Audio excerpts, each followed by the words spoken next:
Okay, this was my grand plan for our next reading, but hello, all we can see is this part. So I'm going to have to find a way to make myself a little taller, or I'll move this down. There we go. All right. So we're starting at page 225. It's an article from the Manifest Herald from September 15th, 1918. Deadly influenza epidemic moving west. Philadelphia health officials have issued a warning bulletin about the influenza epidemic. Hundreds of cases of the sickness are being reported every day. Boston and New York have already been ravaged by the disease, the hospitals being filled to beyond capacity, and the deadly disease is moving west across the United States. Troop ships returning from France and Belgium are reporting to sick bay at the Commonwealth Pier in Boston with the usual symptoms of the grip. However, these cases have gotten progressively worse, developing into a deadly pneumonia. Commonwealth Pier is currently overwhelmed with the disease, and new cases are being transferred to Chelsea Naval Hospital. Dr. Victor Vaughn, acting Surgeon General of the Army, has witnessed firsthand the effects of the influenza at Camp Devens, a military camp near Boston. I saw hundreds of young, stalwart men in uniform coming into the wards of the hospital. Every bed was full, yet others crowded in. The faces were a bluish cast. A cough brought up the blood-stained sputum. In the morning, the dead bodies are stacked about the morgue like cordwood. 63 men died at Camp Devens in a single day. That is not uplifting at all. Page 227 is a letter from Ned. In a trench, July 4th, 1918. Dear Jinx, thanks for the newsy letter. It was dated before I even left the state, so I guess the Army's still using the Pony Express. How's doings in Manifest? Folks back home are probably having a 4th of July parade and a picnic. I can picture everyone having the best dog-robbing time. That's good. Us lumps over here feel a little better knowing that our families and friends are doing the things we remember. Like Stecky Sobolski's writing his Ode to the Rattler in the classroom and somehow not getting caught. Ooh, that's what they found. Mrs. Dawkins trying to get Hadley to throw in 15 nails for the price of a dozen. Velma T working on the cure-all for whatever ails you. And Pearl Ann picking out a pretty new hat. Gives a body hope that maybe we're fighting for something. Gotta admit something to you, buddy. Sometimes I lose track of exactly what we're fighting for. But then I've been losing track of a lot of things here lately. Like I can't quite recall the last time I ate. 2 days, maybe 3. I've run back several times to where our supplies and rations are supposed to be, but they haven't shown up yet. So we sit and wait. The days are scorchers, but I almost prefer them to the nights. It cools off some, but the sounds don't stop. I try to imagine that they're normal sounds, like angry hornets are zipping past my ears instead of bullets. Or that the ack-ack-ack of the German machine gun is really just a woodpecker getting his nose out of joint. Then I remember the last mail call, the names of the guys who got letters from family, girlfriends, kid brothers. I remember hearing those names go unanswered. One, then another, and another, and another. So many letters sent back home unreceived and unopened. Why do you think they were unreceived? Because those people didn't make it. Their loved ones didn't know that yet when they sent the letter. It's hard to listen anymore. Sorry, buddy, you got better things to do than read my ramblings. Been fishing lately? Try Echo Cove down at Triple Toe Creek. The waters run a little deeper so it's not as hot for the fish. You can even use my green and yellow sparkle lure. Gets one every time. Ned. P.S. Catch one for me, will ya? July 4th, 1936. Ode to the Rattler. It was cloudy as Ruth Ann read Ned's July 4th letter out loud. We didn't hold our breath for rain, but a hot breeze blew through the treehouse. Did you bring 'em? Ruth Ann asked. Yeah, I brought 'em. Letty showed her stash of 4 scraggly firecrackers she'd found in her brother's tackle box. We decided to set them off in honor of Ned's 4th of July letter on our own 4th of July. Sort of a tribute by doing the normal things that Ned mentioned. But this letter always makes me sad, said Letty. It was interesting how Ned's letters struck us differently from one reading to the next. Letty might get teary one time at the thought of all those unopened letters, and another she might smile at his advice for Jinx for fishing. We had read them so often they almost started to feel the way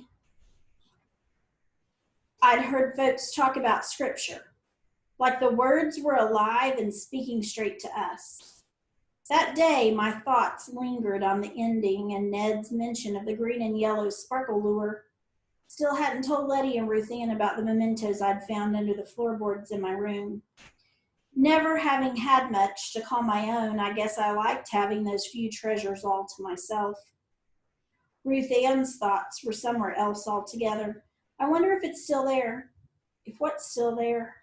If what's still where? Letty and I asked together. Ruth Ann sat up as if she'd been jerked out of a dream.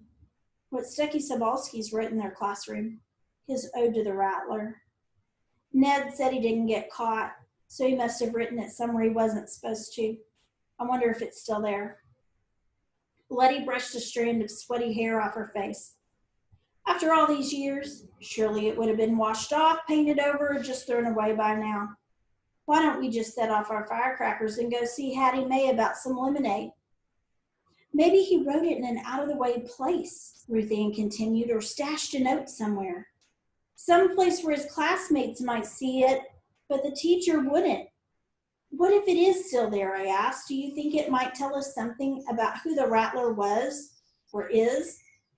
Only one way to find out, Ruth Ann answered, already shimmying down the rope ladder.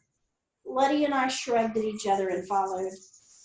Another of life's universals is there's always those things in a town that everybody knows, except for the person who's new.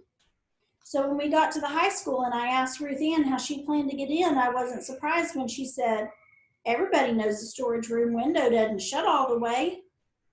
We skirted around the back of the building and Ruth Ann laced her fingers together to give me a leg up. Casting a last nervous glance around the schoolyard, I hoisted myself through the window. With an unexpected shove from below, I ended up tumbling into the storage room, overturning a galvanized bucket with a god-awful clamor. Letty was next to make her way through the window. She was much more graceful in her landing.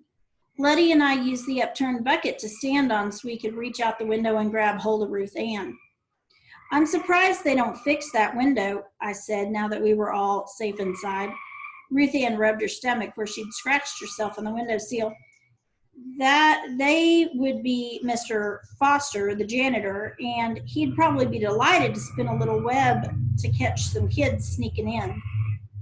Letty nodded. My brothers say he can sniff out mischief and shenanigans before they even happen. And when he's not chewing his tobacco, he loves to grab a kid by the scruff of the neck and march him to the principal's office. And before you know it, he's turned a little mischief into cause for big troubles. Besides, Ruth Ann added, kids spend 9 months of the year trying to get out of school. I guess they don't figure anyone's going to sneak back in. That made sense, and yet here we were. Come on. Letty led the way out of the storage closet. The senior classroom is down the main floor.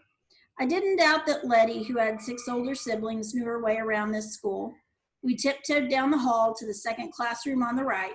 The heavy wooden door opened easily and we stepped in. There's an eerie, expectant feeling to a schoolroom in the summer.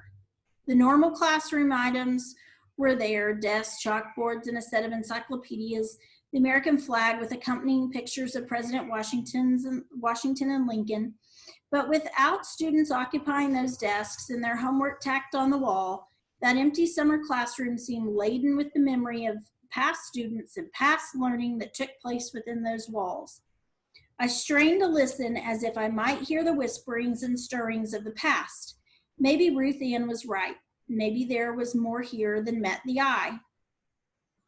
We're not going to find anything just standing here, she said. We spied around in the cloakroom, behind the teacher's desk, on the walls. Ruth Ann checked by the pencil sharpener and flipped through the dusty pages of a large dictionary atop a bookshelf. Too bad we can't just look it up. That would make things simple. It would have to be somewhere that wouldn't get painted over, Letty said, for some reason, looking in the trash can. The room was still and the desk looked familiar and inviting. Ned's letter was fresh in my mind, so sitting in one of the desks and running my hands over the grainy wooden top, I could imagine this room full of past students. Ned Gillen, Stucky Sobalskis, Danny McIntyre. Tracing my finger along the ornate cast iron legs, I could picture Heckenholler Carlson, Pearland Larkin, and even Hattie Mae Harper.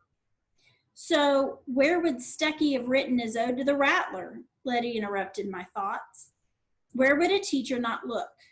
I tapped my fingers on the desk, preferring to fall back into my daydream of an earlier time filled with raised hands, muffled giggles, lessons yet to be learned, and lives yet to be lived. And then came across the questions I could never seem to keep at bay. Did Gideon ever sit in this classroom? Did he ever raise his hand to answer a question or write a hidden message that had not been erased? That was when it dawned on me. Where would a student write a secret message? I was thinking the words, but I must have said them out loud because Letty and Ruth Ann abandoned their own search and stood beside me as my drumming fingers suddenly went still. I lifted the desktop and laid it back on its hinges to reveal the space where each student would store his or her books in slate or tablet or paper, where one might keep a secret note or a drawing passed from a friend or an admirer. The desk was empty except for an old pencil whittled down to a nub. There were no messages from admirers, no hidden notes that had been passed behind the teacher's back. My shoulders slumped like I'd just flunked a final exam. Then Letty saw it. Look, she pointed at the underside of the desktop. There, in a handwritten scrawl, were the words, "Here I sit, my eyelids sagging, while teacher's tongue just won't quit wagging. Loover Thompson." "Uncle Loover?" Letty said, sounding shocked and proud. "Well, I'll be dipped in sugar," Ruth Ann breathed. We all stared as if we had discovered some ancient Egyptian hieroglyphics. "He graduated high school years before even our mother. This must have been here over 20 years. I can't believe it's still here." I said, "It's only in pencil. Somebody could have erased it long ago." "What kid would want to erase fine poetry like that?" Letty smiled. "You'd be considered the lucky one to have this desk." "Let's see if there's any more that have writing," I said, moving to the desk over there, the next desk over. "Here's one. It's unsigned. My mind wanders, my attention drifts. Outside it looks like heaven, till Mr. Epsom calls on me and says, 'Do problems 1 through 7. Ruth Ann read another. "I hear an explosion. What could it be? It's chemistry class with Velma T. Frankie Santoni." Then suddenly Letty screamed from the desk in the far back corner, "Here it is, Ode to the Rattler by Stucky Sobalskis." Ruth Ann and I hurdled chairs to reach the back. We looked at Letty in anticipation, but she said, "Ruth Ann, I think you should get to read it. After all, it was your idea to look." "Okay," Ruth Ann grinned and raised an eyebrow, "but don't blame me if it's scary." "Ode to the Rattler," she began, making her voice sound spooky like Count Dracula. He roams through the woods, prowling the night, rattling to wake the dead. The dogs sniff and bark, chasing this ghost, but only come back well fed. What is he up to? Where does he go? Is he a skeleton clattering alone?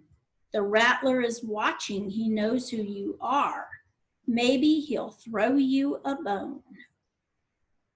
Ruth Ann did such a fine rendition that we were pleasantly spooked until we heard a clattering noise in the hallway.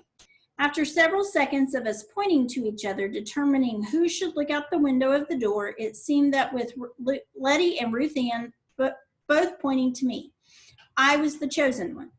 Without a word, Letty got down on her hands and knees next to the door, and I stepped up on her back. I saw a man in sweat-stained clothes. A cigar hung from his mouth. He dunked a large scrub brush into a bucket of water and commenced half-heartedly scrubbing the floor. Letty fidgeted a little under my weight. "What do you see?" she grunted. "It's the janitor." "Janitor?" Ruth Ann smacked her hand against her forehead. "Oh, Lord, mean Mr. Foster. He's scrubbing the hallway, and from the looks of the tin canister next to him, I think he's fixing to do some waxing.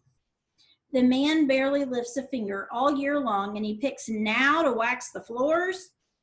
Letty shifted again, and I bumped up against the door. The noise startled Mr. Foster, and he dropped his cigar right into the soapy water. He let fly with a string of curses that would make a sailor blush and stomped down the hallway and out of sight. He left, I said, jumping down from Letty's back. "I think he's just going to get another cigarette. If we hurry, we can sneak back out the same way we came in." The three of us scampered out of the classroom and back to the open closet window. Ruth Ann and I gave Letty a boost, and then I laced my fingers to give Ruth Ann a foothold. She looked at me. "Wait a minute, he's got the bucket. If you give me a leg up, how will you get out?" I confessed I hadn't thought that far ahead. "I'll find an open door." "But hurry up or he'll come back and I'll be stuck in here." "I'll be fine," I assured her. "Okay, we'll meet you in the alley behind the schoolyard." She wiggled out the window and was gone. I chanced to look in the hallway. He still wasn't there, but as soon as I ventured into the open, his swear words announced his return. The closest place to go was back into the senior classroom. I ducked in and leaned my back against the chalkboard with my heart pounding and sweat trickling down my neck. By then, the shadows in the classroom had grown long. My breathing seemed so loud I was sure Mr. Foster could hear me through the classroom wall. It was the same feeling I had when getting ready to jump from a train, only this train wasn't slowing down. I could hear the sound of the janitor's lackadaisical scrubbing against the wooden floor. It looked like I might be stuck there for a while as I slowly inched along the wall and away from the door. My hand brushed across the pages of the still open dictionary. It was open to the H's. This was the only dictionary I'd seen since coming to Manifest, and I remembered Sister Redempta's instructions. Manifest. She said, "Look it up." I thumbed through the pages. Hobble, hobby, hobnail. What's a hobnail? I wondered. I flipped ahead to the M's. Magi, magpie, manicure, manifest. I listened to make sure I could hear scrubbing in the hall. Mr. Foster was still at it. Manifest. Noun. A list of passengers on a ship. That was interesting, since most of the people who had lived in Manifest years before were immigrants who had come to this country on ships, so their names would have been listed on a ship's manifest. But Sister Redempta had said the word was a verb as well as a noun. Manifest, verb, to reveal, to make known. I admit I was stumped. She had said to start my story with the dictionary, and this definition in particular. How was this supposed to help me start a story? What was I supposed to make known? The room was hot and stuffy. I lifted my foot to give my leg a scratch and managed to knock a book off the bottom shelf. It hit the floor with a thump. Quietly picking it up, all I heard was my own breathing. That was it. No scrubbing noise from the hallway. I scooted quickly back to the door, only to smell the stale odor of old cigar. Then somebody on the other side slowly turned the doorknob. I couldn't move, and there was no place to hide anyway. This was just an empty summertime classroom. I squeezed the books to my chest, waiting to be discovered, when there was a loud kapow, kapang, kapang, kapow. Further down the hallway, it sounded like Al Capone had arrived in Manifest with Tommy guns blazing. Mr. Foster issued forth with another exuberant round of oaths, yelling his way down the hall, and I took my chance, sprinting the opposite way down the hall and bursting out a side door that had been left propped open by a can of nails. I rushed to the alley, not knowing what I feared more, Mr. Foster or the gun-firing gangster, then ran headlong into Letty and Ruth Ann. Quick, over here! Ruth Ann shoved me behind a rose trellis that didn't provide much coverage, but there were no blooms to boast of, Ruth Ann and Letty giggled. What's so funny? I was nearly caught by Mr. Foster. And then gunshots went off from who knows where. I could have been killed in there. They giggled even louder. Those weren't gunshots. They were firecrackers. We busted you out. So happy Independence Day. Letty's firecrackers. I was relieved and a little embarrassed at getting into such a flurry. I smiled a shaky smile. Wait, I said, realizing I still held the book in my hand. I have to put this back. But they were already pulling me toward the newspaper office for some of Hattie Mae's lemonade. There's no going back in there now, Letty said. My brother Teddy is going to be a senior this year. He can take it back the first day of school and no one will be the wiser. Are you sure? I hesitated. Sure, I'm sure. Just put it somewhere safe until then, and Teddy will put it back in its place. Back in its place, the first day of school. Where would I be then? What was my place? Where would Gideon be? I had so many questions that had no answers. I recalled the definition in the dictionary. Manifest verb, to reveal, to make known. The way I saw it, that was the wrong name for this town. Drawing Straws, July 11th, 1936. In our hunt for the rattler, Ruth Ann, Letty, and I must not have been as secret as we thought. One day I was walking up Main Street, caught up in my own little contest of tossing a hedge apple into the air and catching it, hoping to count to 200 catches without dropping.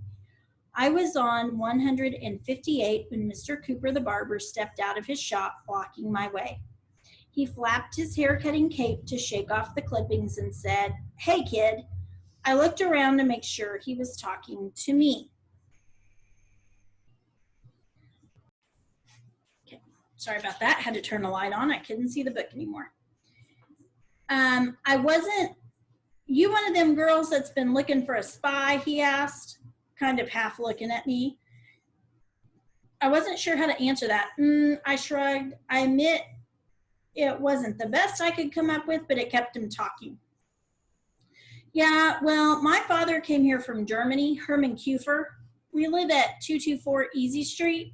Can you believe that? A street called Easy, and a German living on it during the war. I was 15 when the war started, and I can tell you it was far from easy. Mr. Cooper took out his razor and wiped it clean with his apron. I wasn't sure why he was telling me all this, but he kept on. He worked in the mines and sang baritone in a barbershop quartet. After he died, my mother changed our last name. She thought it would make things easier on us. The sun glinting off the razor made his eyes water. Somehow I always felt like we were turning our backs on the old man. He folded the razor on itself and put it in his pocket. So if there was a spy here, good luck finding him. But it wasn't my dad, all right? So Mr. Cooper's dad is Herman Kufer that we've read about in the book. Now, after Mr. Kufer passed away, the mother had their name changed to Cooper because there was a lot of anti-German sentiment after the war. And she thought life would be easier for them if they did not have a German last name. I nodded, relieved to watch him and his razor go back into the barber shop. My gaze went to the old picture in his store window and the group of men in overalls and miners' hats. It was easy to spot Herman Kufer with his handlebar mustache. Slowly, thoughtfully, I took up catching the hedge apple again. 1, 2, 3, but I wasn't really paying attention to my counting anymore. A couple of days later, it happened again. This time it was the elderly Mrs. Dawkins. She saw me walking by the beauty shop while she was getting her curls done. She rapped on the window and motioned me in. Then she pulled me so close to her that the sharp-smelling concoction for her permanent wave nearly singed my nostrils. "I know what you girls are up to," she hissed, then looked over her shoulder at Betty Lou, the beautician, who was rinsing out strips of cloth across the room. "Be careful. You might uncover more than you bargained for." With the curlers rolled up tight, her face seemed strangely misshapen, and I wanted to pull away, but she held me with her eyes. "Those were unusual times," she said, lowering her voice and raising her brow. Betty Lou was coming back, and Mrs. Dawkins released me. "Go on now," she whispered, "and remember what I told you." I hadn't said a word to the woman, but she talked as if she was revealing some long-buried secret. If there was one thing I was learning about the town of Manifest, it was that secret was its middle name. And if someone had a secret, I seemed to be the one to tell. One thing was clear: those were unusual times. At Sunday night's church service, the crowd at Shady's place, if 8 people could be called a crowd, got settled into their seats. Hattie Mae had been coming regularly along with Velma T. Harkreader. It was interesting that some people looked just how I imagined them from Miss Sadie's stories, while others looked different. Velma T. was just what I'd imagined: tall and skinny, a little on the homely side, but smarter than any woman I'd ever known. Then there was Mrs. Dawkins, who didn't look nearly as scary with her hair done up nice instead of pulled back in curlers. Ivan DeVore, Mr. Cooper, Mr. Kosky from the diner, Shady, me. Of course, there were many people from Miss Sadie's stories I hadn't seen yet, and I wondered if they just kept to themselves or if they had moved away. That Sunday night, we had a surprise guest, Mrs. Evans, the stone lady from the porch. I didn't think Shady knew she was coming, or he'd have mentioned it, but he didn't act the least surprised. She invited her. He just welcomed her in and found her a seat next to Hattie Mae. I must have been staring and lost in shock, because Shady had to ask me 3 times to take my seat. I pulled up a chair. Finally, Shady started the service with a reading from the Bible. It was about 2 men walking along a road. Then all of a sudden, Jesus was walking with them, only they didn't know it was him. After they talked a while, they broke bread. That was what they called eating. And somehow, just by eating with him, they recognized who Jesus was. It was a good story, and I wouldn't have minded hearing what Shady had to say about it. After all, he was a preacher, if only a temporary one. But at the First Baptist Church and Bar, as I had come to call it, there never was much of a sermon. Shady figured everyone had been preached to enough in their own churches that morning. Even though Shady was the interim Baptist minister, I think he was more of a Quaker at heart, one of those people who called themselves friends. Gideon and I had gone to a Quaker meeting once because they were having roast beef and sweet potatoes afterward. It was real nice the way they came together in what their preacher called silent, expectant waiting. Of course, eventually those friends started talking and sharing about the Lord. Well, the folks in Manifest weren't really friends. They were more like acquaintances, and they didn't often get past the silent part to the sharing about the Lord part. I suppose some were coming for the food following the service, just like Gideon and I had. And if that was the case, they were probably glad they hadn't wasted many words on what food was provided. Sometimes beans, sometimes crackers and canned sardines. But there seemed to be a different mood in the group this Sunday night, like they wanted to say something but couldn't quite get up the nerve. After an awkward few minutes went by without anyone saying a word, Hattie Mae ended the silence, saying, "Well, I think it's time to serve up the refreshments." It was already, I was all ready to help parcel out a smidgen of food when, lo and behold, Hattie Mae uncovered a huge angel food cake. It must have been 12 inches high. She cut it up into nice big wedges while I poured the coffee. There was a new kind of hush as folks took their first bites and savored the sweet fluffiness of it. For a moment, they all seemed lost in their own private enjoyment of the cake. Then I opened my big mouth. Hattie Mae, I said, this here angel food cake is so good, it could have won first prize in a baking contest.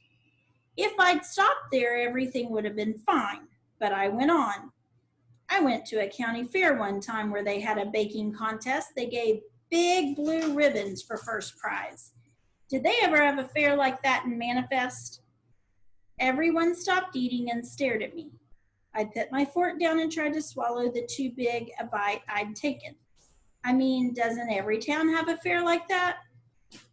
There was another pause during which the only sounds were forks being placed on plates while glances were passed back and forth.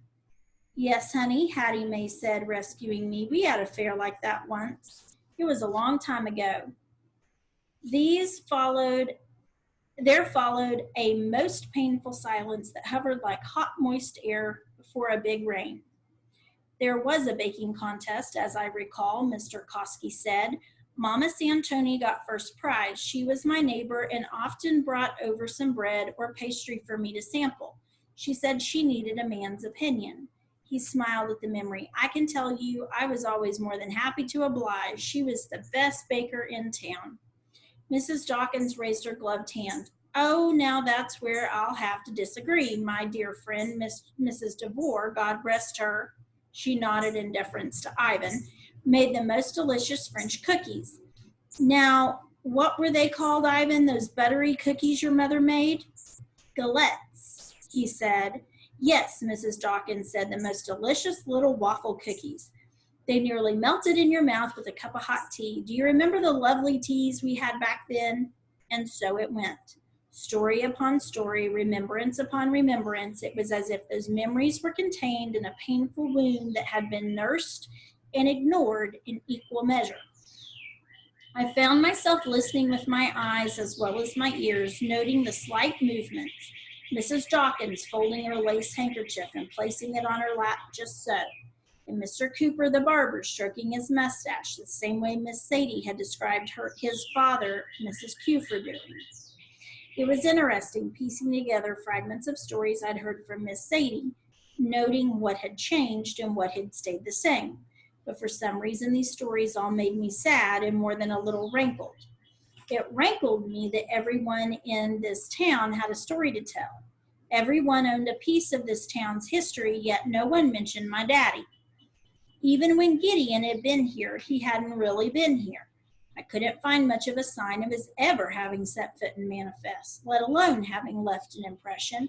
I knew I could ask this room full of people about Gideon, but I'd already asked Shady and Hattie Mae and, of course, Miss Sadie. I got nowhere. I'd be hung if I was going to drag it out of them. It also bothered me that I didn't have a story.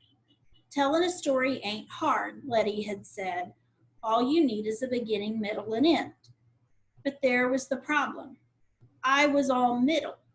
I'd always been between the last place and the next. How was I supposed to come up with a story for Sister Redempta or even a remember when to reminisce on with somebody else? But then I wouldn't be here when school started anyway, I reminded myself. Having gotten a little lost in my own pitiful thoughts, I suddenly realized that the room had grown quiet with that kind of Quaker anticipation, waiting for the next friend to speak. All eyes were on Mrs. Evans, and her eyes were on me. I felt myself get stony cold inside under her gaze. Did you know, she said, quiet but steady, as Hattie Mae took her hand, patting it like a sister, that my daughter Margaret was the president of the 1918 Manifest Senior Class. I didn't know that Mrs. Evans had a daughter. I'd thought of her only as a statue on a porch. Until then, I'd never heard her speak, and I was surprised by her voice. I'd expected it to be sharp and tinny. but it came out quiet and soft like velvet, and her words carried something sweet and precious. She and Dennis Monahan tied, so they drew straws, and my Margaret won. What had happened to her daughter, I wondered. But the way she spoke and the way everyone else listened, I knew better than to ask. Mrs. Evans looked at me, waiting, expecting me to say something back. I found I wasn't rankled anymore. That's real nice, I said, and I meant it.